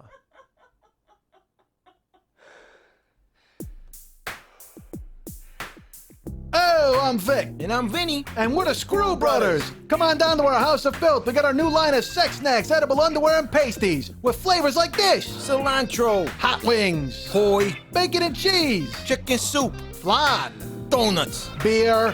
Hey, fans of the 40-year-old boy, mention Mike and get a free case of anal bead gumballs. So we're open 24 hours a day, 7 days a week. It's the House of Filth. Come down and tease your taste buds. Remember, it ain't filthy. Unless it's screw filthy. Want to remind you folks about the Monday Night Tease every Monday night at the 3 Clubs on Vine at Santa Monica. It's an amazing show, an unbelievable show. It is the greatest show in the history of burlesque, certainly here in Los Angeles, anywhere on the West Coast or up, even you know what, even all of the United States. That's what I say. I went foghorn leghorn on everybody there. That was fucking bizarre. Why did I do that? And I happen to know the proprietor of that show, the producer of that show, the woman who puts it on, the woman who puts up with it, the woman who does everything she can to make it the best it possibly can be and bring it into your naked, steaming eyes. She is my good friend and the producer of this show, Lily Von Stupp. Hi, Lily. How are you? I am good, Mike. How are you? Well, I'm good. Thank you. I'm excited to edit this. Christ, why? Why did you abdicate your responsibilities? So the Monday Night Tease, how was last week's Tease show extravaganza? Fantastic. And it was fun, and you were there, and it was We raised good. money, and it was awesome. All right. And who's going to be there next week? Early show is Bobby DiCarlo and the Starlights with the lovely Cinnamon Britches, and the late show is Red Light Review, circus sideshow. My friend Christopher Hannibal is going to be in town. He's going to be doing magic. Rob the Balloon Guy is performing. Carmel Knowledge is dancing. It's going to be awesome. Bella Okay. Luna All right. doing fox traps, snapping them shut on her hands That doesn't sound good at while all. she strips. It's awesome. That sounds like someone's going to get damaged. That sounds hurtful. Sideshow. Okay. Well, if you guys want to go and check out somebody getting caught in a bear trap, that sounds kind of funky. But and by the way, do you pass out plastic for the front rows like Gallagher in case people are going to get a blood shower? No. Okay. I would There say won't be blood. There'll be broken bones. there will be blood. Finished. So the tickets are available at brownpapertickets.com. If you go there and I was going to say experiment. That's weird. You should go there and experiment. Why not? Sure, we all did in college. I didn't go to college. I didn't get to experiment. Missed it. Just completely missed it. I've spent the rest of my life fucking making up for it by doing dumb shit. So you can go ahead and check out Brown Paper Tickets and go ahead and Google Lily Von Stupp's name, or I'm sorry, search for it on Brown Paper Tickets, or look for Monday Night Tease Or go to my website. to burlesque411.com. Go to MondayNightTees.com. Go to MondayNightTees.com and get all that information that you need and all that cool stuff, and check it out and go ahead and buy tickets for upcoming shows. All sorts of stuff is coming up. And you want to talk about the Hollywood Burlesque Festival? When is it? Yes, it is happening August 14th through the 16th. Tickets are on sale now at HollywoodBurlesqueFestival.com. Buy tickets. Enjoy. Hollywood Burlesque 4 Festival. days of titties and peepees. Hey, I don't. That doesn't sound good. Half of that sounds awful. Titties and peepees. Half of That's the that name sounds my new awful. show. Yeah, not good. There's burlesque, there's boylesque, there's legends, there's newcomers, there's competitions, there's step down dances. You know what show I see? Pitties and teepees. Pitties and teepees? Yeah, I go that route. That sounds like some Indians feeling sorry for themselves. That's the show I check out. Why are you shaking your head? That wasn't bad. So go to Brown Paper Tickets and get all that stuff, and go to HollywoodBurlesqueFestival.com and buy tickets for that event, August 14th through the 16th. And then you can buy exclusive packages now to get into the after party, where it's all sorts of bacchanalia. Yeah, the 17th is a very special Monday Night Tease. You have to have a VIP pass or be a performer to attend. And not the kind of performer you're thinking of. You got to be like a person from the festival, yes? Yes. True? Okay. Someone who is a contestant in the festival, then you can go ahead and attend it. But also if you buy a ticket, you can come out and check it out and have fun as a bunch of crazy stuff happens. Yeah. And there's nudity, and there's going to be a dog pile and a daisy chain. It's going to be so fun. I don't know about those two things. Maybe. You know what? There might be a dog chain and a daisy pile. What do you say for that? How would you be good about that? There might be a dog daisy and a pile chain. I might go ahead and check that show out. So tickets available now at HollywoodBurlesqueFestival.com and go to brownpapertickets.com. Put Lily's name in there. Buy tickets for all of these events. Come out and have a good time. It's going to be fantastic. I mentioned Harvey Menfrin Jinshinson. I know that you don't put the wretched KGB in a safe house. I almost taped Fish Called Wanda last week because I had an HBO thing and it was there. Goddamn fucking brilliant movie. Love it. Saw it in the theater like 8 times. Kill Me. Oh, so good. Literally, there's not a sour note in it. Yeah. I wonder. Oh, so good. God damn it. Deutschland. Ooh, so great. Let's just go watch that. Yeah, you know what? Let's just grab this and just play an hour. It's Fish Called Wanda is about the same amount of time as this. So let's just throw in the fucking audio for that. Let's just play it and record it. I won't have to edit it. That's good. So go now to brownpapertickets.com and all that fun stuff and check out all these neat things that our friend Lily is on sale. And you can go ahead and buy tickets and go see all these festivals and shows. It's going to be exciting. Go to artbydmh.com and check out the stuff from David. Go to MikeSchmidtComedy.com. We got all sorts of cool stuff there. There's plenty of pages you can visit, but the Joe Business page is what we're concerned with. The Big Angry CD is available. Buy it and I'll sign it. We got your dirt shirts available. Those are still there, unbelievably. We have Schmidt Alive 2, of course. That's available. It's an audio video package. Go ahead and check it out, see what I do, and then listen to it at the same time. How fun is that? Year 1, Year 2, Year 3, Year 4, Year 5, and Year 6 of this podcast are available individually or together as the Reservoir Schmidt Dogs box set. Do you have a question? You're raising a hand or just waving? 1, 2, 3, 4, 5. Counting them all there. Terrific. And then, of course, we have the deal with Tweaked Audio. They're nice people, and they help us out, which is great. We have artwork available, signed by me, signed by Lily, signed by David. Like I said, it's signed by the artist, the producer, and the guy who talks. Go ahead and buy those. We'll ship them out to you. They're frameable and flammable, so make sure you put them in a frame before you set them on fire. I would choose to frame them rather than light them on fire, especially if you're paying for them. But that's your choice, man. If you want to buy some artwork and then set it aflame, who am I to argue with you? I go frameable rather than flammable. You do whatever you want in the privacy of your own bungalow. And then what else do we have on the page? We got all sorts of... Oh, our Amazon link is there. Oh, you can donate to the show. First of all, I'll tell you that. You can donate to the show. All amounts are accepted and appreciated. Thank you so much. But you can actually donate monthly, $2 a month, $5 a month, $10 a month, or $25 a month. Thank you so much for thinking of us. We do appreciate it very much. And the Amazon link exists, as I yawn into a microphone. Go ahead and use our Amazon link, click through to our store, and then click through to regular Amazon. Anything you buy, we get credit for, and then there's money that's given to the show, and we appreciate it very much. Thank you so much for thinking of us and continuing to use our link. It's cool, and it helps us and helps the show. And, I don't really mention this a lot. There's a Westside 86 Jokers page on Facebook. And you can go there and you can be, it's the fan club of the show. And if you join, David puts a whole bunch of new content on there all the time. And I try to buzz in there and talk to people when I can. When I'm not delivering ribs to people, I come in there and I will engage the listener. But I will tell you this, last week we had our commercial spot and then David did a video for that commercial spot, and we put it up on the Westside 86 Jokers page, and then people saw it, and they liked it, and people wrote me about it, and they liked it. So I'll tell you what, here's the deal. You know that ad you just heard earlier about the Screw Brothers that you just heard just before we came to break, and we started doing some plugs and stuff like that? Well, I'll tell you what. Our friend David did a movie for that, and I know what you're thinking, oh my God, the language in that is filthy. Wait till you see the video. That's all I will say to you. Oh, no. No, I certainly don't want to say that. But I will tell you this. When we were deciding, he was like, well, what should I do? And he was like, I had an idea for one for Screw Brothers, but that's a little harsh out of the box. And he goes, you know what, I can do the travel agency one. I go, dude, let's go with the travel agency. And he's like, all right, well, yeah, the Screw Brother ones, that's a little, the language and stuff, that's kind of rough. And then, so what we did is we conditioned you a week ago with one, and now we're going to give you the rough one. So there you go. So you heard the spot here on the show, but if you want to see the video David created, you can go to facebook.com and join the Westside 86 Jokers page. And that's the number 86, because, folks, here's how I do things. I like to put numbers in the middle, like the 40-year-old boy and Westside 86 Jokers, because it makes it hard for anybody to find it and jump on board. Because God forbid I make it easier for anyone to go ahead and sign up and be a fan or go ahead and follow everything that we have. I want to make sure they do all the searching that they possibly can do and get involved with finding everything they can find. I want to make it as difficult as possible for you guys to fucking find me and become a fan of the show. That's really important to me. I can't possibly make it lappy or easy. No. I got to make it a goddamn treasure hunt. I want you guys to go ahead and try to do everything you can to go ahead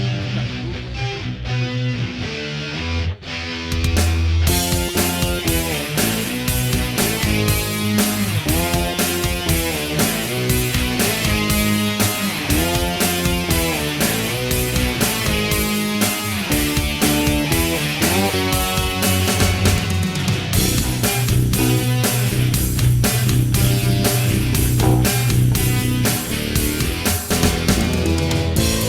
Max always says people skip the closing music. I say people love your closing music, so let's prove it to them. If you've listened this far, write me at heymexilistened@gmail.com and we'll send you a 40-year-old boy hearing commemorative Facebook profile picture that you better fucking put up, you dick.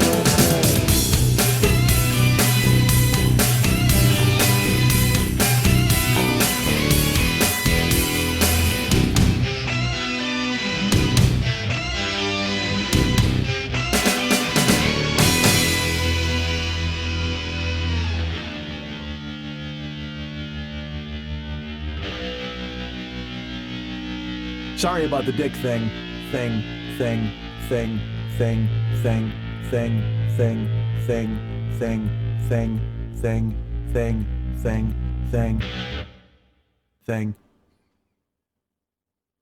Did you get that? Yeah, I got it. I don't want you to miss any of that brilliance.